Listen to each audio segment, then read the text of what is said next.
இன்றைக்கி தச்சுக்கு பிறந்த நாள், அதனால் தச்சு வந்து பிரியாணி கேட்டார். நாங்கள் வந்துட்டு முளைப்பாரி எடுக்கிறதுனால விரதம் கவிச்சு சாப்பிட மாட்டோம். அதனால் அம்மு வந்துட்டு மஷ்ரூம் பிரியாணி செய்யுது. வாங்க பார்ப்போம்.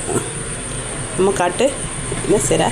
அந்த இது மஷ்ரூம்க்கு கொஞ்சம் மேக்னேட் பண்ணி வச்சுட்டேன்னா போடும்போது கொஞ்சம் காரமாக இருக்கும்.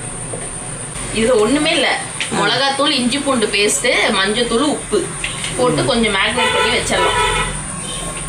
குளிக்க வச்சாச்சு, கொஞ்ச நேரம் ஊறட்டும். சரி, ஒரு 2 வெங்காயம் கட் பண்ணி வச்சுக்கோங்க. மெல்லிசா தக்காளி கம்மியாகவே போட்டால் போதும், இல்லைன்னா தக்காளி சாதமாக மாறிவிடும். இப்போ வர்ற தக்காளியில் இந்த இடத்துல புழு இருக்கு, அதனால பார்த்து எல்லாரும் கட் பண்ணிக்கோங்க. பழம் நல்லாவே இருக்கு, பார்க்க நல்லா இருக்கு, வெளியில நல்லா இருக்கும். ஆனால் உள்ள பார்த்தீங்கன்னா புழு அப்படியே புழுன்னு வரும். அதை நான் ஒரு வாட்டி பார்த்துட்டேன். அதை வந்து எல்லாத்தையும் நோங்கெடுத்து அதுக்கப்புறம் தான் சமைக்கிறது. 2 குட்டி பழம் எடுத்துக்கிட்டியா? கெட்டி தயிர், நம்ம வீட்டில் உரம் ஊற்றுனது. ஊற்றுனது அதனால தான் அவ்வளோ கெட்டியாக இருக்குது. அதை போட்டு மேக்னேட் பண்ணி வச்சுக்கோம். இதை ஃபஸ்ட்டே நம்ம மேக்னேட் பண்ணி வச்சுட்டு இதெல்லாம் ரெடி பண்ணோம் அப்படின்னா இது கொஞ்சம் நல்லா ஊறிடும். இது பார்த்தீங்கன்னா நான் வந்துட்டு பிரியாணி அரிசி நம்ம வாங்கலை, அதனால நார்மல் நம்ம வீட்டில் சாப்பாடு அரிசி இருக்குல்ல, அது இந்த டப்பாவில் 1 எடுத்துருக்குறேன். இதை போட்டு கழுவிட்டு ஊற வைப்போம். அம்மா குக்கரை அடுப்பில் வச்சு எண்ணெய் ஊற்றியாச்சு. உங்களுக்கு அந்த டேஸ்ட்டுக்கு வேணுனாக்கா நெய்யும் கொஞ்சம் ஊற்றிக்கலாம். ஆனால் எனக்கு நெய் பெருசாக பிடிக்காது வேறு, அதனால் கொஞ்சமாக போட்டுக்கலாம். கொஞ்சமாக போட்டுருவோம்.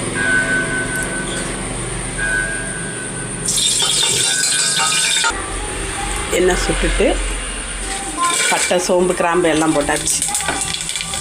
அம்மா நீ சொல்லணும் அம்மு, நான் சொல்லக்கூடாது. நீ தம்பிக்கு டைம் ஆகிட்டு, அதனால் நீங்கள் சொல்லிக்கோங்க, வாய்ஸ் கொடுத்துக்கோங்க. வாய்ஸ் கொடுத்தது நேரம் இல்லை. அடுத்தது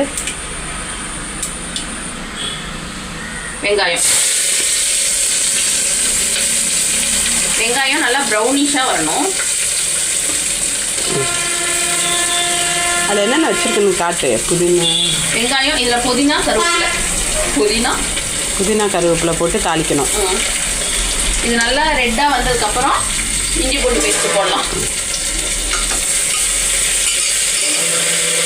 வெங்காயம், புதினா, பச்சை மிளகா போட்டு வதக்கியாச்சு. கொஞ்சம் உப்பு போட்டுக்கலாம் இது வதங்கிறதுக்கு.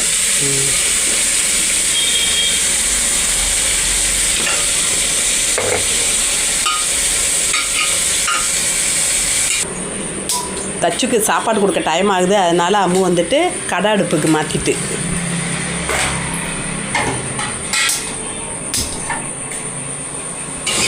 இப்படி வைக்கிறது உங்களுக்கு வீடியோ எடுக்க ஈஸியாக இருக்குமே. இது இப்போ ஈஸியாக இருக்குது எனக்கு காட்டுறதுக்கு. அங்கே தான் காட்ட முடியல. வெங்காயம், பச்சை மிளகா, மல்லி, புதினா போட்டு நல்லா வதங்க. புதினாவும் கருவேப்பிலையும் போட்டு இப்போ வதக்கிட்டு இருக்கேன். இப்போ கொஞ்சம் இஞ்சி பூண்டு பேஸ்ட் 1 ஸ்பூனா? 1 ஸ்பூன் போட்டுக்கலாம். ஏன்னா நம்ம அதுலேயும் இஞ்சி பூண்டு பேஸ்ட் போட்டிருக்கோம்.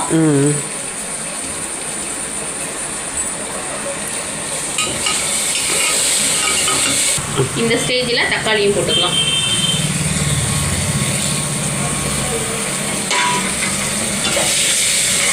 நம்ம இஞ்சி பூண்டு பேஸ்ட்டு போட்டதுக்கப்புறம் அடி பிடிக்க ஆரம்பிச்சிடும், அதனால் கிண்டிக்கிட்டே இருங்க. இது கொஞ்சம் ஜூஸியாகும். அரிசியை கழுவி ஒரு 10 நிமிஷம் ஊற வச்சாச்சு. இல்லை நம்ம மேரினேட் பண்ணி வச்சுருக்கோம் இல்லையா, அதையும் எடுத்து போட்டுக்கலாம்.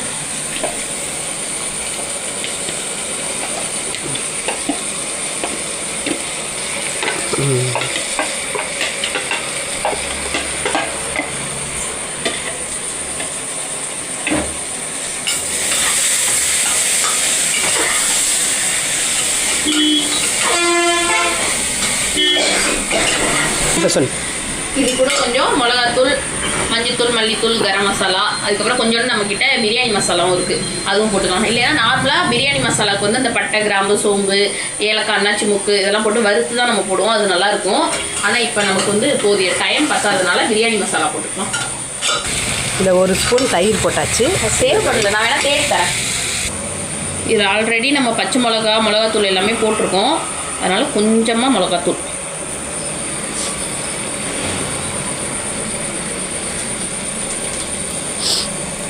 கொஞ்சமாக பிரியாணி மசாலா அந்த வாசனைக்கு மட்டும்,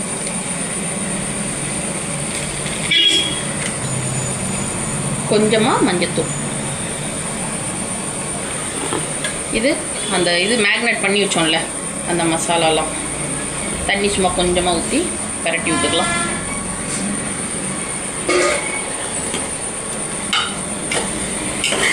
ஆல்ரெடி நம்ம வந்துட்டு வெங்காயம் வதக்கும் போதும் போட்டிருக்கோம், அந்த மஷ்ரூம்லேயும் போட்டிருக்கோம். அதனால் பார்த்துட்டு போட்டுக்கோங்க.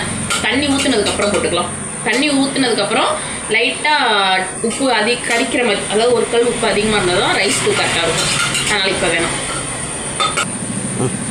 1 கப் அரிசிக்கு 1.25 டம்ளர் வச்சுக்கலாம் தண்ணி. அதாவது இந்த கப்லேயே 1.25 வச்சுக்கலாம், 2 வைக்க வேணாம். ஏன்னா நம்ம தயிர் எல்லாம் அதில் போட்டிருக்கோம்ல. சரி,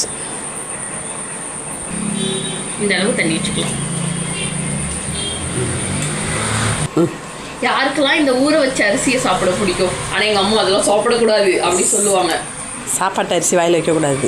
ஆனாலும் எனக்கு பிடிக்கும். நான் எங்கள் அம்மா அரிசி அரைக்கிறது ஊற போகல, அப்படியே வால் நிறையா 2 பக்கமும் அரிசியை ஊற வச்ச அரிசியை வச்சுக்கிட்டு யார்ட்டையும் பேசாமல் போய் ரூமில் உட்காந்து சாப்பிடுவேன்.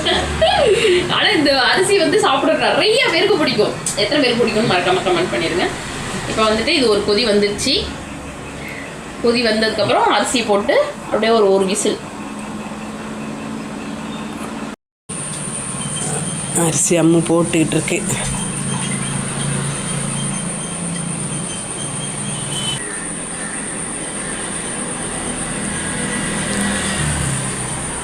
போதும் தான் நினைக்கிறேன். இருந்தாலும் உப்பு போட்டுக்கலாம். கொஞ்சமாகவே போடு. இப்போ அவ்வளோதான், போதும். மூடி வச்சிடலாமா? மூடி. கொத்தமல்லி ஓப்பன் பண்ணதுக்கப்புறம் போட்டுக்கலாம். விசில் வந்துருச்சு.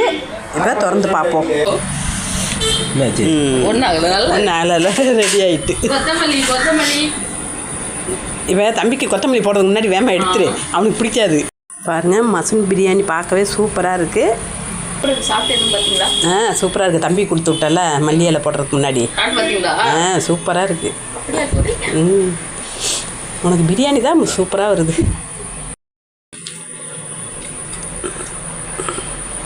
சூப்பராக இருக்குது. காரம் எல்லாமே கரெக்டாக இருக்குது. ஸோ இதே மாதிரி நீங்களும் ஒரு டைம் செஞ்சு பார்த்துட்டு எப்படி இருக்குது அப்படின்னு சொல்லி மறக்காம கமெண்ட் பண்ணிடுங்க. டாடா.